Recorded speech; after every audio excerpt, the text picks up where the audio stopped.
Hey there, folks. Welcome to Spectrum Pulse. We talk about music, movies, art, and culture. And today, we're going to be talking about the newest album from J. Cole called KOD. But first, let's talk about satire and commentary in hip-hop for a bit. See, since the genre's inception, there's always been artists that have twisted stereotypical tropes of the traditional genre into nastier shapes to comment upon the culture. I take the hedonism and the violence and co-opt the production and the language with a veneer of irony to comment upon the genre to make a deeper statement. And this is always a dicey line to walk, because this sort of satire can be very easily falling into the blurry territory where those who get the intentions are going to get the point, but the audience that can't see past the aesthetic will simply embrace everything on display without deeper questions or self-reflection, which is entirely what the satire was looking to trigger. And what's exasperating is that so much of this is subjective. There's no clear line delineating when and where the satire will connect, and that tends to mean that these records tend to be pretty divisive among some critics and audiences alike. And thus, when J. Cole came out of nowhere to release KOD, an acronym intended to simultaneously mean Kids on Drugs, King Overdose, and Kill Our Demons, I started to get really worried when I saw comparisons being made with These Days, the 2014 album made by hip-hop's resident satirist troll Ab-Soul, and one of the shakiest records in his overall discography. And what tends to get overlooked is that parody and satire were pretty well represented in hip-hop, specifically in 2014, from the neo-gothic opera of And Then You Shoot Your Cousin by The Roots to the abrasive nightmare of Clipping's self-titled release that year. And thus, when J. Cole is getting comparisons to the weakest of that satirical trio, well, it sparks some concerns, especially when you consider how uneven J. Cole's stabs into message-driven hip-hop have been in the past. Now, granted, if you're placing J. Cole on more aggressive and interesting production, he might be able to avoid some of the frustrating slog that was For Your Eyes Only, but again, I had concerns how effectively he would be able to address this, especially as this is easily his shortest album to date, so alright, fine. What do we get on KOD? Alright, let's make a few things clear. I would probably revisit KOD before re-listening to For Your Eyes Only, if I'm being honest with myself. It arguably has fewer moments that bored or annoyed me on a surface level in comparison with that previous album. And there are definitely moments here that make this pretty tolerable. But those moments are scattered against a release that is too drably off-kiltered and scattered to make a coherent point, with J. Cole's plain-spoken bars treading dangerously close to sanctimonious territory. At best, it's kinda derivative and nowhere close to as prescient and insightful as it thinks it is. But at worst, it is a slog that shows J. Cole slipping even closer to creative stagnation, and the points where he's not,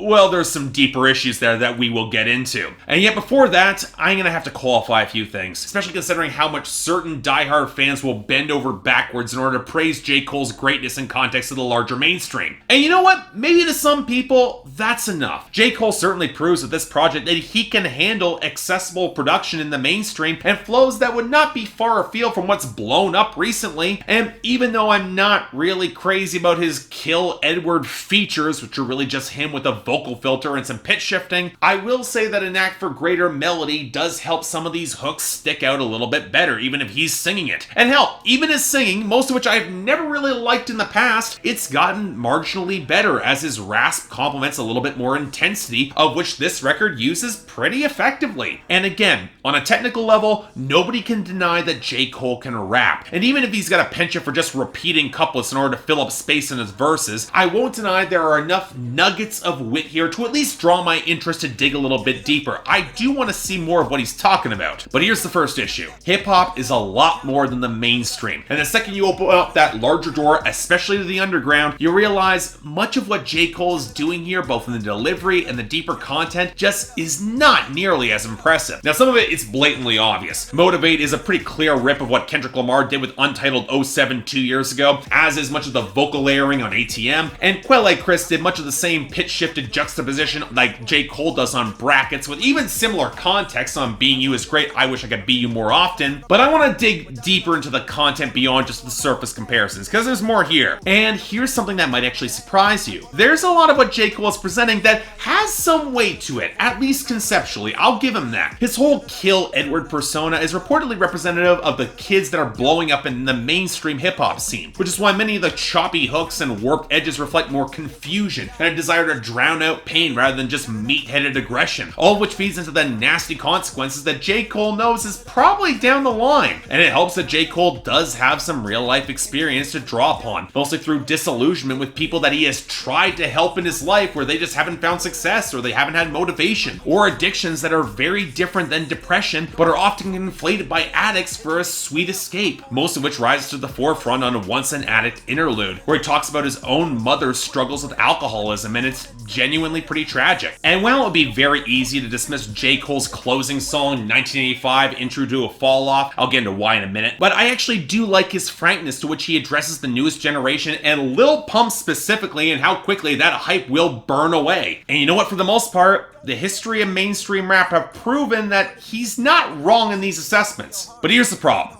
The framing of these messages can certainly tread into dicey territory, especially with as many times as J. Cole prefaces his messages with how he's just giving advice, or no hating, but, or how he'll be the bigger man like I'll always be. And it's very hard not to hear the condescension that's dripping in between those lines. It bleeds into a presentation of ego that with every record I'm less sure that J. Cole has earned here, and the increasing lack of self-awareness is particularly galling for me. Now, the easiest targets by far are his songs about women, with songs like Photograph and Kevin's Heart, which following off the title track highlights how the strongest drug is love, and how that's used as flimsy justification for Instagram model trolling and the reckless insecurity of guys that leads to them cheating. And you know what? I'm not denying that J. Cole is self-aware about how bad this all gonna look, but he's also trying to conflate his romantic issues with drug addiction that can strip out some nuance that this record desperately needs, especially with how much he tries to sidestep any personal responsibility, both there or with the drugs that he has used. And it gets even worse when you get to the conversations about money and success, where again, you see a stark parallel with Kendrick Lamar's angst tied to greed, but Kendrick Lamar didn't go in an extended rant on the back half of brackets surrounding how J. Cole isn't happy with how his tax money is being spent, and how he thinks an app to pinpoint what sectors deserve more money in the tax code is the answer. And again,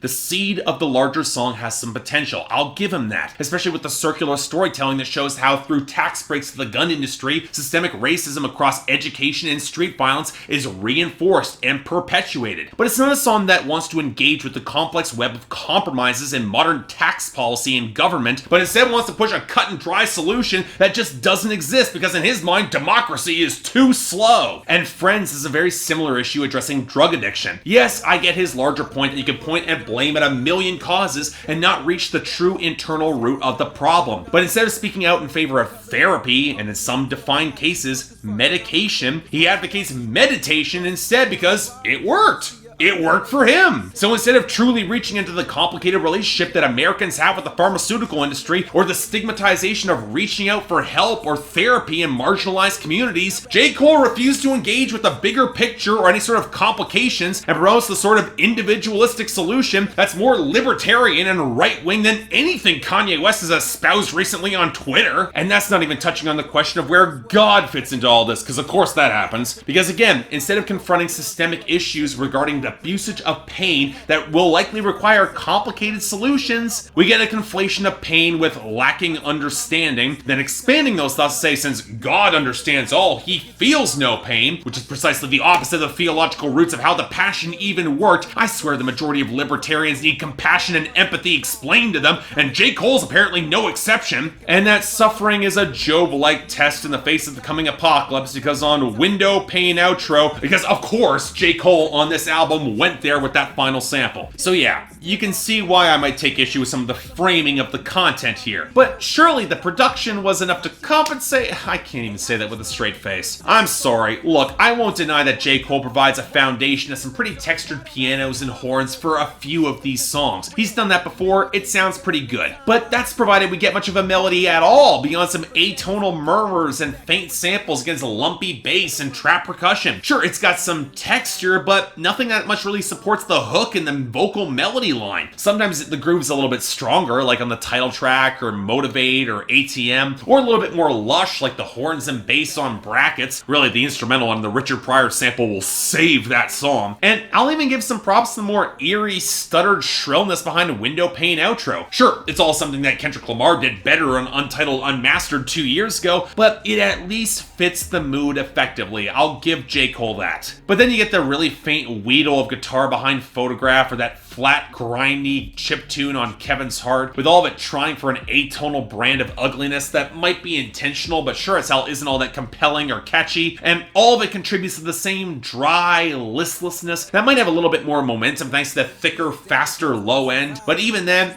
it can't rise to much more. It's still a pretty dry record. But in short, alright, look, I want to make it very clear that my mixed opinions on this project are not tied to the slant of the message tilting right-wing or something, or even at the roots of J. Cole's anger or frustration. I clearly get why somebody in his position might present this picture, given his experiences. I get why he might think this way. But the major problem is that his message isn't so much satirical and co-opting a trap sound, but just using it as a backdrop to present some unfocused, undercooked, and occasionally really hypocritical messages that ignore nuance and complexity when dealing with pain and drug addiction and don't bang hard enough in order to get away with it. It's an album that presents empathy as a struggle to escape any sort of real self-reflection. And in the end, I get the impression that the deeper roots of J. Cole's demons, they're very much alive and well, despite how much he would rather deflect away from it. But that's for him down the road. Probably show up in some other album. But for me, light 5 out of 10. Only recommended for the stands at this point. And considering that all this is likely going to wind up on Billboard Breakdown next week anyway, a lot of folks, they found something captivating here, and that it might wind up more concerning down the line, but regardless of that, it's at least interesting. I'll give J. Cole that. So yeah, thanks a lot for watching. If you'd like to like and subscribe, I'd be more than grateful. Guys, folks, look, I wanted to give this a chance, but the politics of this and how J. Cole's hypocrisy and inconsistency, he's not really as deep as he thinks he is. A lot of the stuff Kendrick Lamar and Quelle Chris and a lot of other artists in the mainstream have touched on before, and hell, if you want to deep into that issue of dealing with pain in mainstream Black America, Pharoah Monch put out PTSD in 2014, and it was far more effective. But anyway, if you want to buy the record, links down there below. I got the poll up there in case you guys want to tell me how wrong I am. I'm looking forward to your response. But beyond that, anything else I might be able to do to improve my presentation, I'm all ears. And if you guys want to get involved in my scheduling process so I could have covered this sooner, link to my Patreon is right over there, where 3 times a week you guys get to vote on my schedule, and once a week for the higher tier contributors, you guys get to add albums, movies, or even a top 10 list to that schedule. More details right over there. I'm happy to see what you guys come up with. And keep in mind that my schedule has shifted on my Patreon tiers from a per video to a per month structure, so you're going to get more bang for your buck. If you want to see a schedule, it's on my Instagram. But until next time, I'm Mark, you're watching Spectrum Pulse, and I'll see you next time. It's a faster route to the bottom.